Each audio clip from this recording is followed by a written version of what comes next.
Thank you for making it to the real Ethereum 3.0 talk. Hi, I'm Tim Beiko. I work at the Ethereum Foundation on core protocol coordination.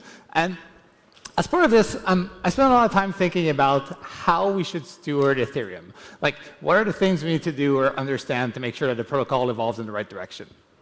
And a few years ago, I was quite frustrated because I felt like we didn't even have the right mental models or the right frameworks to think about Ethereum. And the reason for this is like Ethereum is quite hard to describe, right? Like it's this complex thing, and so it leads us to use analogies to describe it. So to use one myself, nice, I have size. Sweet. To use an analogy myself, I really like the parable of blind man of the elephant to think about this. So when different people look at Ethereum, they'll see something different, right? Some people will look at it, they'll see that there's this asset in the middle, Ether, and think of it as money. Other people will see that, oh, there's like this EVM, it runs computations, it's like this world computer. You can think of it as a settlement layer for everything to use as sort of this global ledger. And even extending that to something like Ethereum's a digital nation state. And all of these things are partially true, but there's ways in which they sort of fall apart if you look at them a bit more closely. Obviously, Ether is valuable. It's like an asset. You can buy and sell it, but it functions very different than, say, fiat currencies. Similarly, computation runs on Ethereum. It's distributed, but the intuitions we have about scaling Ethereum are very different than how you'd approach scaling like a normal computer system. And then when people start talking about Ethereum being a country or anything like that, you know, Ethereum doesn't have a border, doesn't have citizens, doesn't have like natural resources to protect. And so if we don't have actually good mental models to think about Ethereum, we risk sort of misunderstanding what the thing is and sort of doing a poor job of shaping it in the future. So a couple of years ago, I set out to find better ways to go about describing this Ethereum elephant. And one intuition we had around this is that maybe we should zoom out a little bit. And instead of looking into like every part of Ethereum and trying to understand how it works, could we find something a bit broader and effectively find like a higher level class, which in Ethereum would be just a single instance? One inspiration we had for this was the idea of like chaos theory. If you look at chaos theory, you have these abstract formulas that allow you to describe systems ranging from like biological organisms to financial markets. Or another example could be something like economics. People obviously bought and sold things before we had a formal field of economics, but once we had the concepts like, say, supply and demand and how markets work, it allowed us to reason about what was happening in a much clearer way. And so in this case, the framework we landed on was protocols.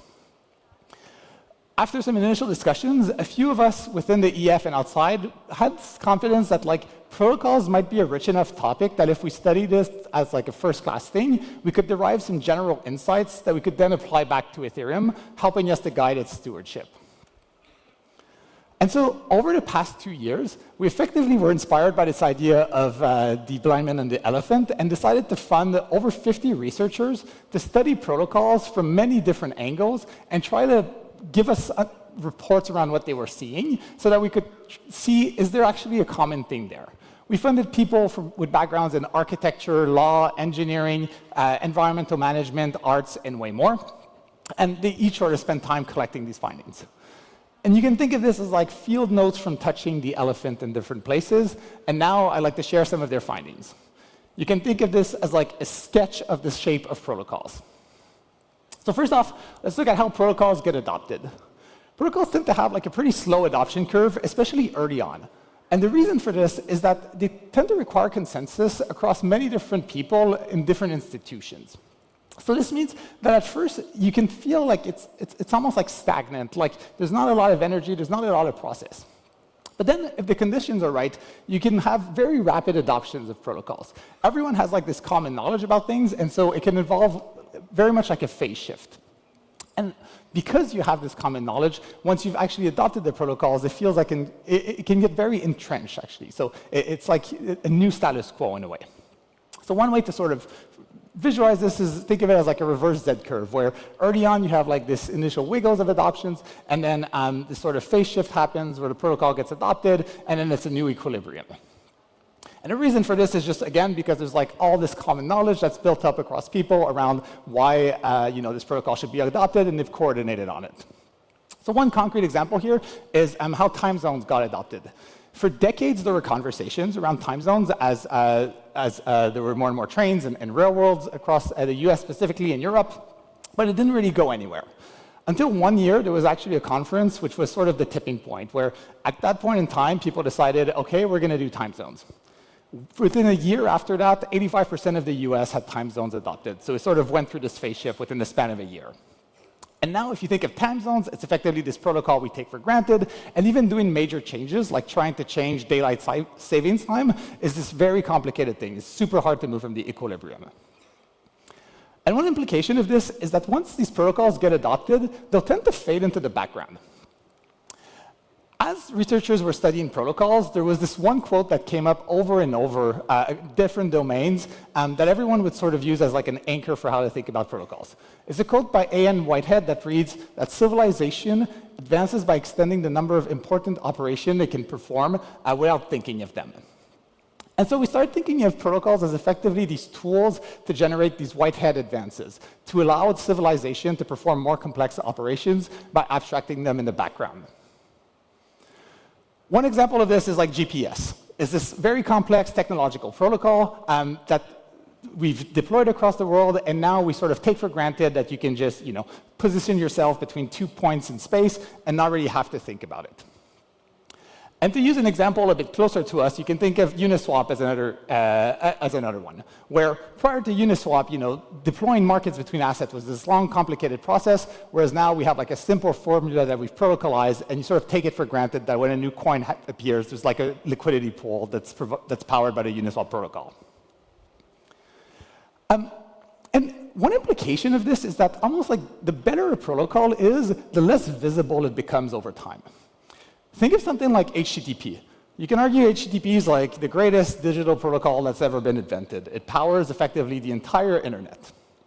But when I talk about it, I don't get like a strong emotional reaction, similar to how like when you use a great product, you notice it, or if you see like a beautiful work of art, or you walk into like a nice space, like the conference venue. HTTP sort of falls flat, and you're like, yeah, it's a good protocol. But on the other hand, think of bad protocols. One obvious example is like air travel protocols. If you're traveling, internationally, and I put these pictures here, you immediately have like a gut reaction of what it feels like, right? To take off your shoes, you're scared to be pulled aside, and maybe, this goes well, you fly, but then you're trying to get a taxi to go back to your airport after you're jet lagged, and if the protocol there is bad, you immediately feel it, right? You're standing there outside, it's warm, and there's 100 people waiting for their grabs. And so this was a really valuable insight because it allowed us to it sort of illustrated a different lens through which we could start viewing protocols. One of the researchers formalized this and called this the Kafka index, the idea being that it's much easier to reason about a protocol by imagining its worst version across many different dimensions than to try and imagine the best possible version. And again, this is very different than our intuition when, say, building products. If you're building your product, you're trying to think like, OK, how do I build the best version across all these dimensions? I go from like 0 to 10. Protocols are a bit like the opposite. It's more like you have all these dimensions, and you're trying to get from -10 to 0. And when I was thinking about this week, it hit me that this is kind of why the Bitcoin protocol, I think, is so elegant. If you look at the Bitcoin white paper, the second line or so focuses on what is like the core thing it's trying to address. So Satoshi's claim is, trusted third party are like the worst things about online payment system, and the entire protocol is focused on just trying to get around that one thing. If you look at the bottom of the abstract, it sort of says, look, there's all these other parts of the protocol, and they sort of kind of work, but it's sort of less important than the idea that on this one bad dimension, we're trying to optimize to go from -10 to 0. And flowing from this, like if we're trying to like protect these protocols or get them to avoid these bad states, another way that's useful to think about them is to treat them as commons in a way. Commons are these shared resources that have a risk of like being captured or overused. In sort of outside of crypto, people will use this when talking about things like fisheries or pastures, basically natural resources. And obviously in our context, these protocols tend to not have these like physical boundaries. There's things that have clear digital boundaries. You can think of Ethereum itself as having like clear digital artifacts, or even if you consider Linux to be a protocol, it's like a clear thing to point to. But there's also some more diffuse things. For example, think about like the evolution of workplace safety protocols. It's clear that there's like a common good here. There's like this sense of safety and injury and whatnot, but it's distributed across a whole range of institutions without necessarily having like a single artifact. But still, I think it points at an important intuition that like, if you want to avoid the bad cases, just like for physical commons, we need to have strong stewardship because we want them, we want to protect against capture, overuse, and other risks. And the sort of risk of capture led us to one of the sort of final insights around what's unique about protocols. At the very start of this, we spent a lot of time trying to define what even was a protocol, and especially how it was different than other things. Like what's the difference between a protocol and an API, or a standard, or a grammar? And one thing that became clear through this work is that protocols have a notion of conflict embedded sort of at their core. And you can see this very quickly in something like Ethereum, right? Ethereum is effectively this digital protocol. We have nodes on the network which have to come to consensus about the state of things. So they have all these ways to resolve conflict, by peering or unpeering from each other. There's some more explicit parameters they get to negotiate over, like the block gas limit.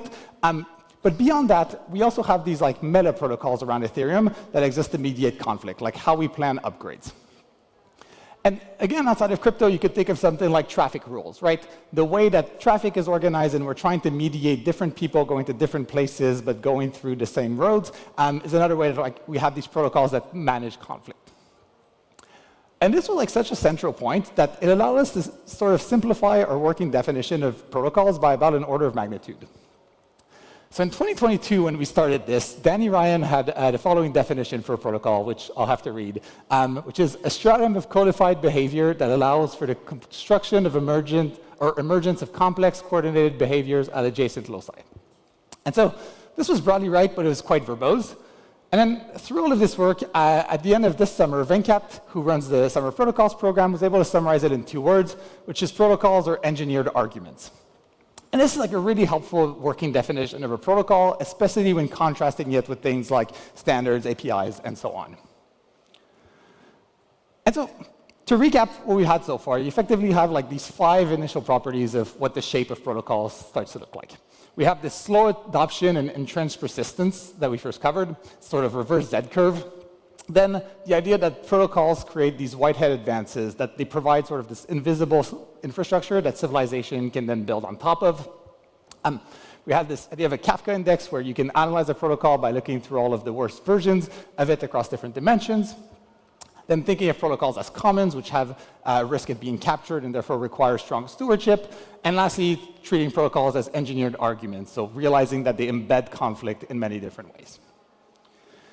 And this sort of validated the initial thesis, that there was a common thing around protocol that applied across different domains that we could use to discuss our problems within Ethereum and hopefully learn from others as well.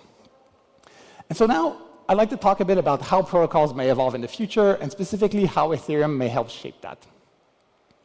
And to do this, it's useful to like zoom into Ethereum's distinguishing property as a protocol, which I think is hardness. This is a term that Josh Stark coined a couple years ago and defined it as the capability to make the future more certain.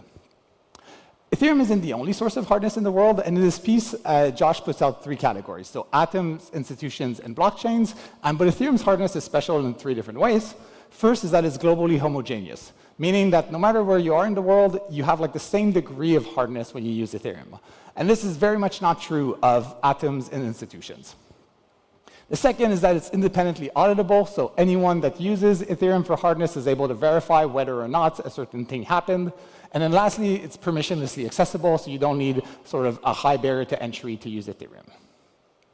And so if we use this and understand like Ethereum has hardness as its core, we can start to see how it can shape the future of protocols.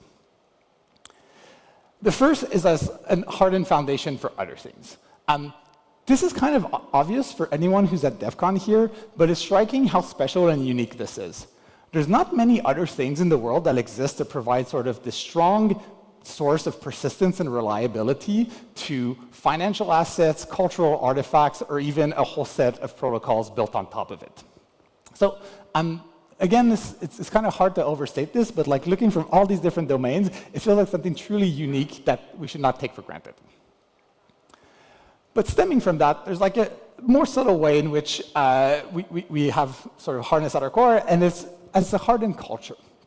And here you can look at hardness both in the way I just defined it, as like giving you better certainty about the future, but also in its like more traditional sense as battle tested.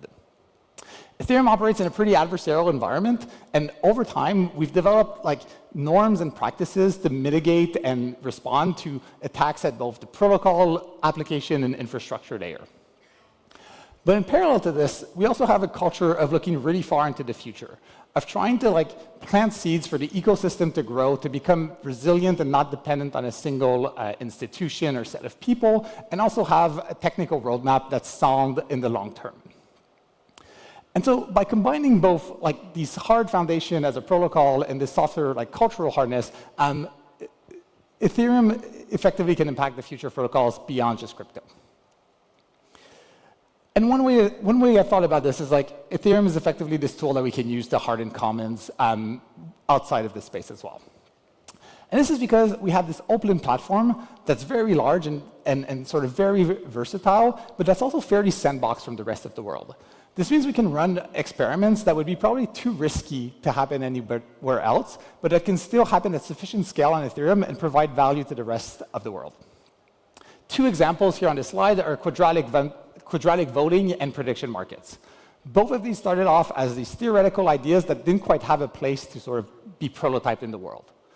Eventually, Ethereum became that place. We were able to run small experiments and learn from those, improving our understanding, and then leading to much more significant outcomes. Most notably, prediction markets playing a major role in the recent US presidential election.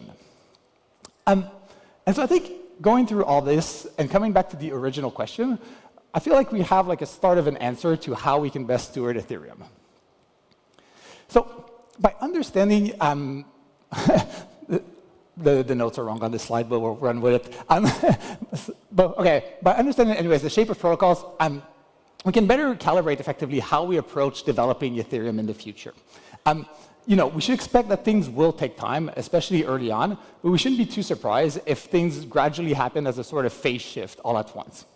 We should expect conflict and capture and engineer systems that gracefully handle them. And instead of building for hypothetical utopias, we should be honest about everything and try to solve for failure modes in the protocol. And by having this shared language, this shared framework of protocols, we're able to learn from other communities who otherwise wouldn't be interested in our problems. And at our best, we can also export our best practices out to them. So in other words, understanding the shape of protocols is the way the Ethereum community can leverage its impact beyond crypto. Thank you. Thank you very much, Tim. Fantastic. You win the record for the first speaker that has finished before time. Wow. Every other speaker pushed me to come on stage a bit earlier than expected, but nevertheless, that gives us a little bit more time for some great session of Q&A. I was going through the questions. Some questions are not exactly linked to the topic, so if possible, we want to keep the topic and as our focus. So please ask questions regarding what Tim has shared about protocols in Ethereum. And feel free to upvote as well, right? If you see a question that looks really good, please upvote it so that our speaker can address it. Let's go with the first one on top. How do we converge on a conception of protocols which will be sufficiently specific to lead to useful, actionable Okay, it went down. Second one now. Actionable. They keep. Okay, hold on. I can't scroll down. Can I scroll down? I don't know if the team can scroll down because I was. Yeah. The third one. Okay, actionable insights while keeping it open. While keeping I think I got the question. I'm happy to answer it. Let's go to number 6. Do you think EF ecosystem operation is a bad protocol because we don't see any feedback channel? That's a good question. Tim, how do you think you'd like to address it? Yeah, I guess I dispute the premise. I don't think that there's no feedback channel. I work at the EF and I read all the tweets and I listen to everything. So I think a lot of it is not necessarily visible. The EF doesn't have a suggestion box, but we get a lot of unsolicited feedback, so we don't necessarily need to. And then I think back to what I said earlier, back to Aya's talk this morning, getting the feedback doesn't necessarily mean you have to act on it, right? I think one thing the EF wants to optimize for is leaving the space for others to grow and sort of take ownership about solutions in the space. Yep. And so if we just reacted proactively and solved every single thing, others would sort of feel like they don't have the space to do that. But yeah, to the extent to which we have or we don't have good feedback channels, then yeah, that would make it a bad protocol. That's a good answer, and I want to pick up on that because our previous session with Justin, a very big crowd came in, and he was sharing that if you want to accelerate growth, come and email us and join the team. Don't just watch from the sidelines. You know, giving feedback is good, but participating, I think, even better. Great question, great answer. Let's look at the next one. Okay, what are the takeaways for Ethereum here? Rules of thumb for healthy protocol evolution. Past mistakes we should avoid repeating. Yeah. One thing that felt good about doing this research is honestly a lot of the instincts of the Ethereum community are pretty good. Like, so it's made me a bit less concerned about this, but you know, like probably the biggest one is like this idea of like solving for the negative versions. And this is maybe not as visible to like people who don't work on the protocol every day. But the main thing that we talk about when we discuss protocol changes for Ethereum is security, right? Like everyone comes in with a new idea for a new feature for Ethereum. And it's always great. It provides a ton of value to user, but there's a security issue with it. And effectively not compromising on Ethereum security is more important in the protocol development process than trying to deliver as much feature or as much value as possible through features. Yep. So that's one of the takeaways where like it's kind of nice that we were already sort of doing it. I do think the adoption bit is something we should think a bit more about, where a lot of the intuitions we have around how Ethereum will get adopted, we probably borrow from like the technology sector and product development, and we should probably be looking more at things like, yeah, how time zones got adopted or how GPS got adopted than products. Yep, excellent answer. All right, number 4 votes on the top. How does engineered argument differ from logic, defined by Wiki as the study of correct reasoning? Yeah, I'd say it's like correct is subjective, right? Like, you know, and one of the big things is just this idea that protocols exist to effectively mediate conflict. So everyone thinks their version of the protocol or their view in the protocol is correct, but a good protocol will be able to deal with cases where, yeah, it's incorrect. All right, thank you. Okay, we're back to our earlier question, which I couldn't finish in time. Hopefully now it'll stay on the board. Don't vote for anything else. Wait, hold on. How do we converge on a conception of protocols which will be sufficiently specific to lead to useful or actionable insights while keeping it open enough to facilitate input of off-chain perspectives? Wow.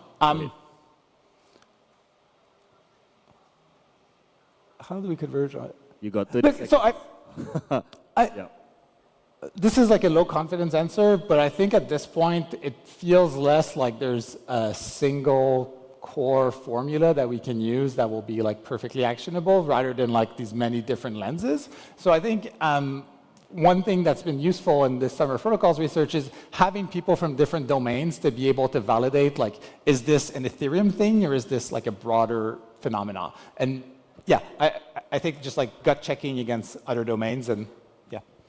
And I think maybe just one more question, the second one on the list, in case anyone's interested. Where was the research published in one place and where was the research published? Summerofprotocols.com, all of the research is there. Yeah, if there's one place to go, that would be it. Fantastic. And